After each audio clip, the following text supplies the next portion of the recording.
لە 1970 تقریبا لە 3 ڕۆژ 4 ڕۆژ پێشی 19 کۆبوونەوەی ڕێکسەکانی هێشتیشمان دەست پێکردەوە لەگەڵ هەموو حزبەکان تێگەیشتی کە بانگەواز بکەین لە ڕۆژی ئەو ڕۆژی کە مزاحەڕەیەکەین نهێنیەکەشمان ئەڵڵاهو ئەکبەر بوو بە ناوی ئەڵڵاهو ئەکبەر لە هەموو شارەکە دەست پێ بکەین بەڵام فرفریان نەکەوتین لەبەرەوەی هێزێکی زۆری حکوومەت هات ناو شاری ڕەواندز و دەور پشتی کەزومیان کرد دۆڵاکۆی لە دۆڵاکۆوە کە زانی هێزەکە شکاو گەڕاوە ئێمەش خەڵکمان هەندا ڕێکسەکانی خۆن هەندان و منداڵەکانمان هەندان کە هۆرەهۆر و بەربەران بکرێن لە ڕشی ڕقی ئەوەی کە خەڵکی ڕەواندز ئەو هەڵس و کەوتیان بەرامبەر بەعس کرد باس ویستی تەنخانوویەک لە شاری ڕەواندز لەگەڵ ڕژێ ناوڕەزان تێک بداتن لۆ ئەوەی حەقی خۆیان لەو خەڵکی بکاتەوە بەڵام خەڵکی گەروی ڕەزان و بەهمەتی چەند خەڵکێکی دەسۆز و قارەمان لیان هاتنە دەست و نەیانتوانی خانەکان بڕوخێن و کردیان بە ئینتفاضە و هەموو شاری ڕەواندزی کردەوە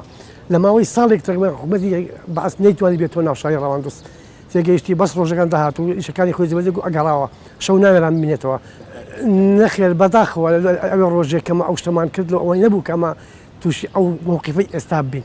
تێگەیشتی ئێستا گوند هەیە تێگەیشتی بە حیات پشتگیری شۆڕژنێک هەر پشتگیری بەحسی کردیە بەڵام ئاوی ڕەواندز ئاوی بێخەڵ لۆی چووە تێگەیشتی دۆڵاکۆ نزیکەی 400-500 شەهیدی دایە 200-300 برینداری هەیە چەند جار خانەکانی سووتاندراون و ئەلفار کراینە تێگەیشتن خەڵکی لێفان کرایە تا ئێستا ئاوێک بەڕەوان نابین و دۆڵی ئاکوان بچیتن ئەمەی لە پشتمەوە دیارە کۆمەڵێک تێکۆشەر و ڕۆڵەی ئەم گەلە و ئەم شارەن کە ئەو ڕۆژە بە حەماسەتێک هاتنە سەرجادە و دام و دەستگاکانی ڕژێمیان ڕاماڵی ئامانجێکیان هەبوو تینووی ئازادی و تینووی سەربەخۆیی و تینووی سەرفرازی و ژیانێکی شکۆمەندانەتر بوون بەداخەوە کە دوای ئەوەندە ساڵەکە لەو ڕاپەڕینە ئامانجەکانی ئەمانە و هەر ئەمانە نین کە وێنیان لە تابلۆکەدا هەیە کۆمەڵێک پێشمەرگەی تریش بریندار بوون دواتر بەهۆی برینەکانیانەوە شەهید بوون کۆمەڵێک تێکۆشەری تر زیندانی کران و ئەشکەنجە دران هەریەکە و لە کات و شوێنێکی دیکە لە زیندان گیانیان لە دەستدا بەهۆی تعزیب و هەموو هۆکارانێک کە لە بەندیخانەکان لە دژیان بەکار هات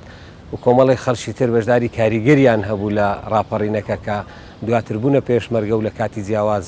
شەهید بوون هەموو ئەوانە بەداخەوە کە دوای ئەوەندە ساڵەکە دەبینین ئامانجەکانیان وەک پێویست نهاتوۆتە دی لە ڕاپەڕین دڵخۆش بوون بەوەی کە دەسەڵاتێکی خۆماڵی ئیتر بەڕێوەیان نەبات خۆیان خاوەنین قوربانیان لە پێناوی داوە بەڵام بەداخەوە دوای ئەوەندە ساڵەکە ئێستا خەڵک هەستەکەم بێهیوایە هەستەکە ئامانجەکانی ڕاپەڕینەکەی 95 نەهاتۆتە دی